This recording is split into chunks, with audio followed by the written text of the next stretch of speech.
Comment savoir quand un évitant veut secrètement que tu reviennes, mais ne le dira pas? Il ne t'envoie pas de message pour dire qu'il te manque. Il ne demande pas à parler. À la place, il fait d'autres choses. De petites actions qui semblent insignifiantes en surface, mais qui suivent un schéma une fois que tu les remarques. Les petites interactions commencent à s'accumuler. Il te contacte pour des choses anodines. Il reste plus longtemps dans les conversations. Il trouve des excuses pour être là où tu es. La distance qu'il a créée commence à sembler différente. Il n'est pas parti. Il tourne simplement autour. Il teste les eaux sans plonger. Il garde la porte entr'ouverte sans la franchir. Ce que je m'apprête à te montrer révèle ce qui se passe réellement quand les évitants font ces choses. Si tu as remarqué ces comportements chez un évitant, ce que tu vas apprendre va clarifier ce qui se passe vraiment. Ils peuvent sembler aléatoires ou déroutants au début, mais il y a une logique claire une fois que tu comprends ce qui les motive. Les évitants ne reviennent pas comme les autres. Quand quelqu'un avec un attachement sécure réalise qu'il veut se reconnecter, il le dit généralement directement. Il exprime des regrets, entame des conversations sur ce qui n'a pas fonctionné ou dit clairement qu'il veut réessayer. Les évitants agissent complètement différemment. Leur peur de la vulnérabilité et du rejet rend la communication directe impossible, même quand ils veulent désespérément que tu reviennes. À la place, ils utilisent des méthodes indirectes qui leur permettent de tester le terrain tout en se protégeant. Si tu les rejettes, ils peuvent prétendre qu'ils n'essayaient pas vraiment. Cette approche protectrice se manifeste dans des comportements spécifiques et reconnaissables. La première chose que font les évitants quand ils veulent secrètement que tu reviennes, c'est rester en contact pour des choses qui n'ont pas vraiment d'importance. Ils t'envoient un message sur quelque chose d'anodin. Un mème qui leur a rappelé une blague entre vous. Une question sur quelque chose que tu as mentionné il y a des mois. Partager un article qu'ils pensent que tu trouverais intéressant. Aucun de ces messages ne parle directement de la relation ou n'exprime de sentiments. Ils sont conçus pour paraître décontractés et amicaux, rien de plus. Mais la fréquence à laquelle ils te contactent et le moment où ils le font révèlent quelque chose de différent. Un évitant qui est passé à autre chose ne maintient pas ce genre de contact. Il disparaît complètement ou ne répond que quand tu le contactes en premier. Un évitant qui veut que tu reviennes trouve des raisons de rester dans ta conscience sans rendre ses intentions évidentes. Ces prises de contact font plusieurs choses pour l'évitant. Elles maintiennent la connexion vivante sans nécessité de vulnérabilité émotionnelle. Elles testent si tu es encore ouvert à avoir de ces nouvelles. Elles te rappellent les aspects positifs de votre connexion sans aborder directement pourquoi les choses se sont terminées. Chaque message comporte peu de risques. Si tu réponds positivement, il peut continuer. Si tu ne réponds pas ou sembles froid, il peut se retirer sans s'être vraiment exposé. Ce que disent ces messages importe moins que le fait qu'ils existent. Un évitant qui te contacte pour rien te contacte en réalité pour tout, mais en le faisant d'une manière qui le protège du rejet direct. Porter attention aux amis communs devient un autre signe clair qu'un évitant veut que tu reviennes. Soudain, il se soucie beaucoup des gens de ton cercle social qu'il remarquait à peine avant. Il pose des questions à ses amis communs sur toi. Comment tu vas? Ce que tu deviens, si tu les as mentionnés. Il apparaît à des événements de groupe qu'il éviterait normalement parce qu'il sait que tu y seras. Il se positionne dans ton réseau social étendu de manière qui crée des occasions d'interaction décontractées. Ce n'est pas accidentel. Les évitants qui veulent que tu reviennes utilisent les connexions communes comme un pont, une façon de rester pertinent dans ta vie, sans confrontation directe. Les questions qu'il pose aux amis communs sont prudentes et calculées. Il ne dit pas « il me manque » ou « je le veux de retour ». Il présente tout comme de la curiosité décontractée. « Comment va ton nom ?» semble assez innocent pour ne pas révéler son véritable intérêt. Il recueille des informations sur ton état émotionnel, si tu vois quelqu'un de nouveau, comment tu parles de lui si tu en parles. Il envoie aussi des signaux indirects. Quand il pose des questions sur toi, il sait que cette information te parviendra probablement. Il utilise les amis communs comme messagers, te faisant savoir qu'il pense encore à toi sans avoir à le dire directement. Le comportement sur les réseaux sociaux change de manière perceptible quand un évitant veut secrètement que tu reviennes. Il ne te retire pas de ses abonnements ni ne te bloque même si cela faciliterait le fait de passer à autre chose. Il regarde tes stories régulièrement. Il aime les publications, parfois immédiatement, parfois après un délai qui suggère qu'il a consulté ton profil. Il ne commente peut-être pas, mais sa présence se fait sentir. Il publie des choses conçues pour attirer ton attention. Des photos le montrant aller bien, avoir l'air bien, vivre une vie intéressante. Il gère la façon dont tu le vois, créant une image qui te rappelle ce qui t'attirait au départ. Il ne s'agit pas de vraiment passer à autre chose et de vivre sa vie. Il s'agit de s'assurer que tu remarques qu'il est toujours là et mérite toujours ton attention. Le moment de son activité sur les réseaux sociaux révèle souvent ses intentions.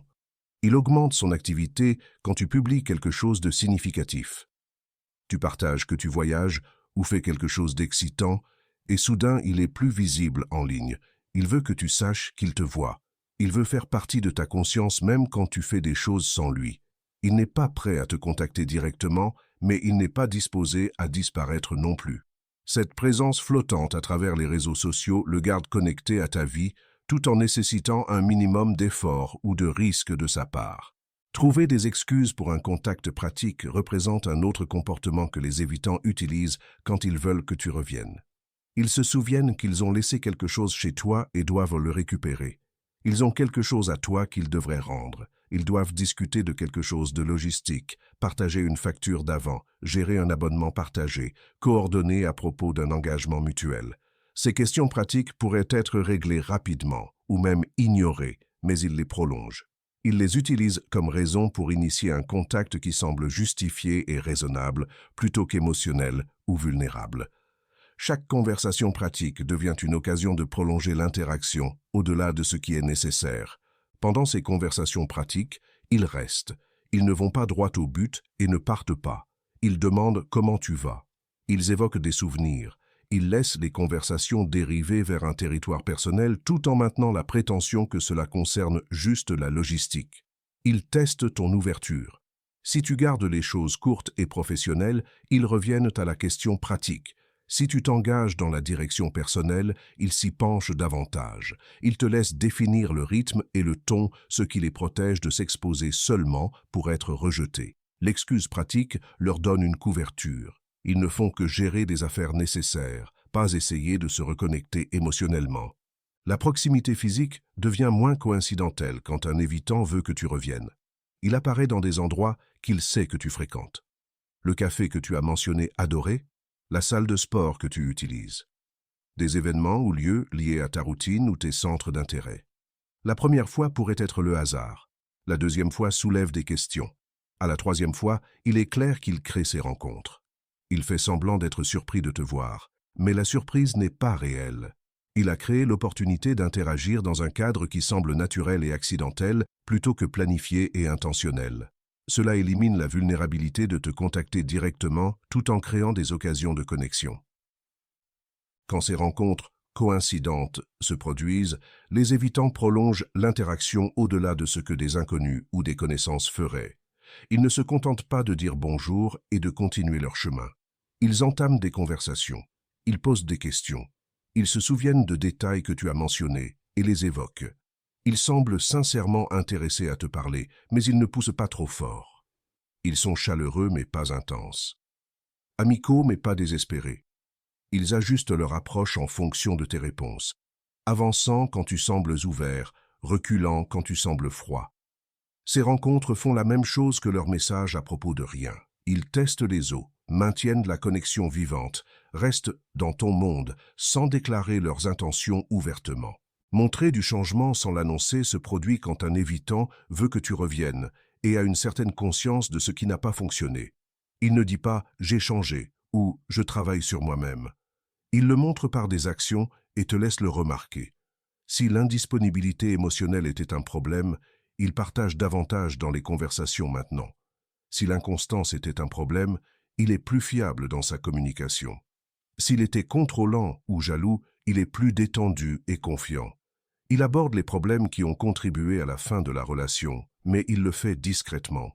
Il veut que tu vois les changements et te demande si les choses pourraient être différentes maintenant, mais il ne va pas explicitement connecter ces changements au fait de vouloir que tu reviennes. Cette approche le protège de la vulnérabilité tout en récupérant potentiellement ta confiance et ton intérêt. Si tu remarques les changements et les commentes, il minimise. J'essaie juste d'être meilleur en général, plutôt que « je fais ça pour te récupérer ». Si tu ne remarques pas ou ne t'en soucies pas, il ne s'est pas mis dans la position de déclarer qu'il veut une autre chance et d'être rejeté. Les changements fonctionnent comme preuve si tu fais attention, mais ils nécessitent que tu interprètes la preuve et fasses le premier pas vers une discussion sur le fait de se remettre ensemble. L'évitant veut que tu reviennes, mais veut que tu le veuilles en retour d'abord, que tu fasses le mouvement vulnérable qu'il a trop peur de faire lui-même. La disponibilité émotionnelle augmente par petites doses quand un évitant veut secrètement que tu reviennes. Il s'ouvre légèrement plus qu'avant. Il partage des choses sur sa vie, ses pensées, ses difficultés. Pas de manière accablante, mais notablement plus que son schéma précédent. Il pose des questions plus profondes sur ta vie. Il se souvient de ce que tu lui dis et fait un suivi plus tard. Il montre qu'il peut être plus présent et engagé qu'il ne l'était avant. Ce changement est délibéré. Il montre que la distance émotionnelle qui caractérisait votre relation ou sa fin n'a pas à être permanente. Il est capable de plus, et il veut que tu vois cette capacité. Cette disponibilité émotionnelle mesurée fait plusieurs choses. Elle teste si tu te soucies encore de lui en tant que personne, pas juste quelqu'un avec qui tu étais. Elle reconstruit la connexion émotionnelle progressivement, sans la pression d'aborder la relation directement. Elle montre croissance et changement sans avoir à l'expliquer ou le défendre. L'évitant crée des occasions pour que tu te sentes proche de lui à nouveau, pour que tu te souviennes pourquoi vous vous êtes connecté au départ, tout en gardant l'interaction dans un espace qui semble sûr et gérable. Il reconstruit le pont entre vous lentement, morceau par morceau, espérant que tu le rejoindras à mi-chemin sans qu'il ait à te le demander explicitement. La jalousie se révèle de manières indirectes quand un évitant veut que tu reviennes. Il ne demande pas si tu vois quelqu'un, mais il cherche l'information. Il mentionne t'avoir vu quelque part et demande négligemment si tu étais seul ou avec quelqu'un. Il évoque des amis communs et se demande si tu passes du temps avec quelqu'un en particulier. S'il apprend que tu fréquentes quelqu'un de nouveau, son comportement change. Il peut augmenter ses tentatives de contact. Il peut se retirer complètement pendant un moment, incapable de gérer la réalité que tu sois avec quelqu'un d'autre. Il peut devenir plus évident dans ses tentatives de se reconnecter, ressentant la pression d'une compétition potentielle. Sa réponse au fait que tu passes à autre chose révèle à quel point il tient encore à toi, même s'il essaie de le cacher. Cette jalousie reste sous la surface parce que les évitants ne l'admettront pas directement. Admettre la jalousie signifie admettre qu'ils ont encore des sentiments, ce qui les rend vulnérables. Mais la jalousie motive le comportement. Elle les pousse à te contacter davantage. Elle les pousse à travailler plus dur pour te rappeler leur présence. Elle les fait se demander s'ils ont attendu trop longtemps, s'ils ont perdu leur chance, en n'ayant pas été directs plus tôt. Si tu fréquentes quelqu'un de nouveau et que l'évitant devient soudainement plus visible et communicatif, ce timing n'est pas coïncidentel. Ton indisponibilité déclenche sa peur de la perte, ce qui supplante temporairement sa peur de la vulnérabilité.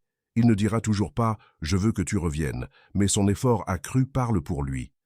La nostalgie devient un outil que les évitants utilisent quand ils veulent que tu reviennes. Ils évoquent des souvenirs positifs de votre temps ensemble. Tu te souviens quand on a fait ça? C'était une si bonne journée. Je pensais à ce voyage qu'on a fait. Ces rappels ne sont pas accidentels, ce sont des tentatives délibérées de te rappeler les bons moments, de te faire ressentir la connexion que vous partagiez, de contrer toute association négative que tu pourrais avoir de la façon dont les choses se sont terminées. Ils peignent une image de ce qui était bon, espérant que cela l'emporte sur ce qui était mauvais. Ils essaient de te faire regretter en soulignant ce qui te manque. Les souvenirs qu'ils choisissent d'évoquer sont stratégiques. Ils se concentrent sur des moments de bonheur, de rire, de connexion profonde. Ils évitent de mentionner les conflits, les déceptions ou les raisons pour lesquelles les choses se sont effondrées. Ils organisent votre histoire commune, mettant l'accent sur les points forts tout en laissant les points faibles s'estomper. Cette mémoire sélective aide leur objectif de faire en sorte que se remettre ensemble semble attrayant. S'ils peuvent te faire te concentrer sur les meilleures parties de ce que vous aviez, tu pourrais être prêt à ignorer ou pardonner les pires parties. Ils utilisent la nostalgie positive pour reconstruire l'attraction et le désir de ce que vous partagiez, espérant que cela rallume ton intérêt à réessayer. Tester tes limites révèle à quel point un évitant est sérieux quant au fait de vouloir que tu reviennes. Il pousse légèrement pour voir ce que tu accepteras. Il suggère de passer du temps en tant qu'ami. Il demande des services. Il entame des conversations à des moments ou de manière qui brouillent la ligne entre amical et romantique. Il voit si tu es passé à autre chose émotionnellement ou s'il y a encore une ouverture. Tes réponses lui disent si te poursuivre davantage vaut le risque. Si tu maintiens des limites fermes, il peut reculer, décidant que la chance de succès n'est pas assez élevée pour justifier la vulnérabilité. Si tu es flexible ou montres de la chaleur, il interprète cela comme un feu vert pour continuer sa poursuite indirecte. Ce test de limite est une autre stratégie à faible risque. Il ne demande pas « peut-on se remettre ensemble ?» Il demande « peut-on passer du temps ensemble ?» ou « puis-je t'appeler ?» Ces demandes plus petites semblent moins vulnérables que déclarer un intérêt romantique. Ta volonté de dire oui aux petites choses signale si tu pourrais éventuellement dire oui aux plus grandes choses. Chaque limite que tu lui permets de franchir le rapproche de son objectif sans exiger qu'il prenne le grand saut vulnérable de déclarer directement ce qu'il veut. Il avance petit à petit, testant le terrain à chaque étape, prêt à battre en retraite s'il rencontre trop de résistance. La cohérence dans ses tentatives de se reconnecter montre un désir authentique plutôt qu'une curiosité temporaire. Un évitant qui te contacte une fois puis disparaît pendant des mois n'essaie pas nécessairement de te récupérer. Il pourrait avoir été ivre, seul ou brièvement nostalgique. Un évitant qui maintient un effort régulier et continu dans le temps révèle quelque chose de plus significatif. Il continue de trouver des raisons de te contacter. Il continue d'apparaître dans ta vie. Il continue de créer des opportunités d'interaction. Cette persistance, même quand elle est indirecte et mesurée, montre qu'il est véritablement investi dans la reconstruction de la connexion. Il veut que tu reviennes, il a juste trop peur de le dire clairement. La cohérence fonctionne aussi pratiquement. Il reste présent assez longtemps pour que tu remarques les changements en lui, pour que tu te souviennes des bonnes parties de votre connexion, pour que tu t'adoucisses potentiellement vers l'idée de réessayer. Il comprend que s'il disparaît trop longtemps, tu passeras à autre chose. Alors il maintient cette présence flottante, ce contact continu de bas niveau qui le garde dans ta conscience et garde vivante la possibilité de reconnexion.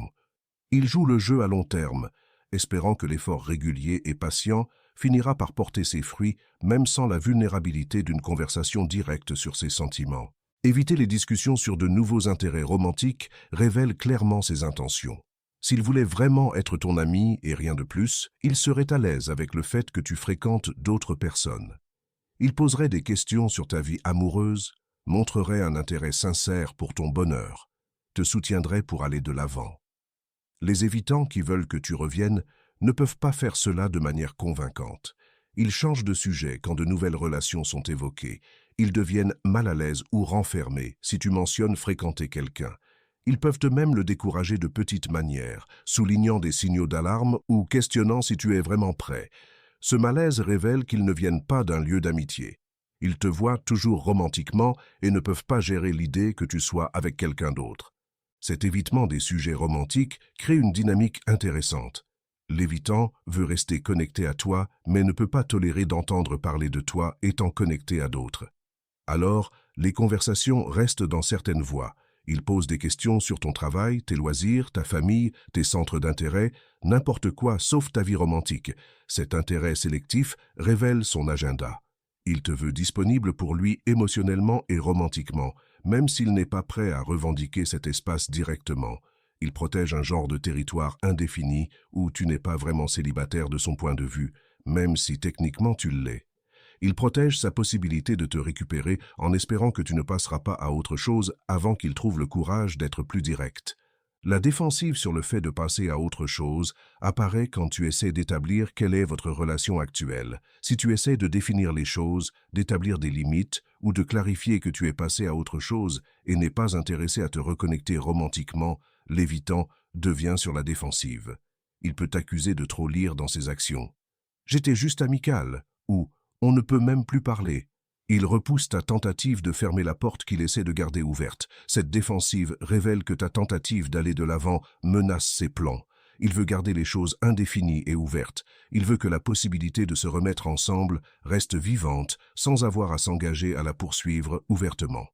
Quand tu essaies de retirer cette possibilité, il résiste parce que cela le force soit à déclarer ses intentions, soit à perdre sa chance entièrement. Tous ces comportements partagent des fils communs. Ils sont indirects, ils sont mesurés, ils créent un déni plausible et ils mettent le fardeau de la vulnérabilité sur toi plutôt que sur l'évitant. L'évitant veut que tu reviennes, mais veut que tu rendes cela sûr pour lui de revenir. Il veut que tu montres de l'intérêt en premier, que tu clarifies qu'il ne sera pas rejeté s'il est plus direct. Il fait juste assez pour rester connecté et tester ta réceptivité, mais pas assez pour risquer la douleur du rejet direct. Cette stratégie protège son ego et son cœur, mais elle crée aussi confusion et frustration pour toi. Comprendre ces comportements t'aide à voir ce qui se passe réellement au lieu d'être confus par des signaux mixtes.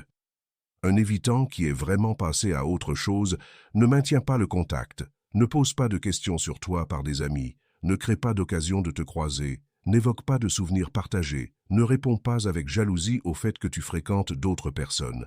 Un évitant affichant plusieurs comportements de cette liste de manière cohérente dans le temps montre qu'il veut que tu reviennes, même s'il ne dira jamais ces mots directement. La question devient ce que tu veux faire de cette information. Si tu veux qu'il revienne aussi, tu pourrais choisir de faire le premier mouvement vulnérable qu'il a trop peur de faire. Tu pourrais aborder directement ce qui se passe et exprimer ta propre ouverture à te reconnecter. Cela élimine sa peur du rejet et permet potentiellement à la relation d'avancer. Mais cela nécessite que tu assumes le risque émotionnel qu'il évite, ce qui n'est pas juste, mais pourrait être nécessaire si tu veux que les choses progressent. Tu le rencontres essentiellement là où il est, acceptant que la communication directe n'est pas quelque chose qu'il peut faire maintenant, et comblant cette lacune toi-même. Si tu ne veux pas qu'il revienne ou si tu n'es pas sûr, ces comportements te donnent de la clarté sur ses intentions afin que tu puisses établir des limites appropriées.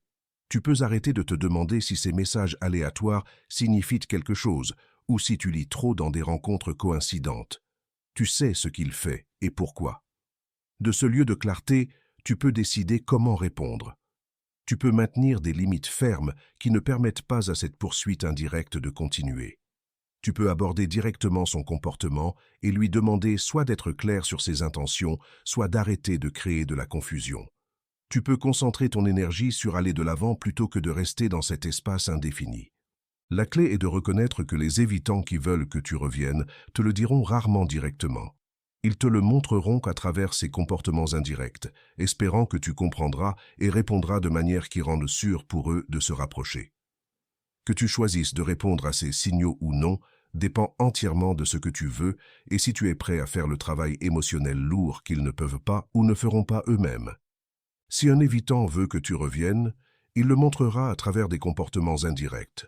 Maintenir un contact de bas niveau sur des choses sans importance, poser des questions aux amis communs sur toi, rester visible sur les réseaux sociaux, créer des raisons pratiques pour parler, organiser des rencontres coïncidentes, montrer du changement sans l'annoncer, augmenter la disponibilité émotionnelle progressivement, répondre avec jalousie au fait que tu passes à autre chose, évoquer des souvenirs positifs, tester tes limites, rester cohérent dans le temps, éviter les discussions sur toi fréquentant d'autres personnes et devenir sur la défensive quand tu essaies d'établir des limites claires.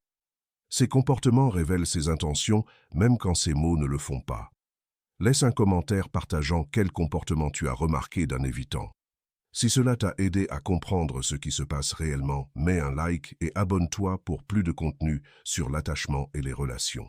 Merci d'avoir regardé.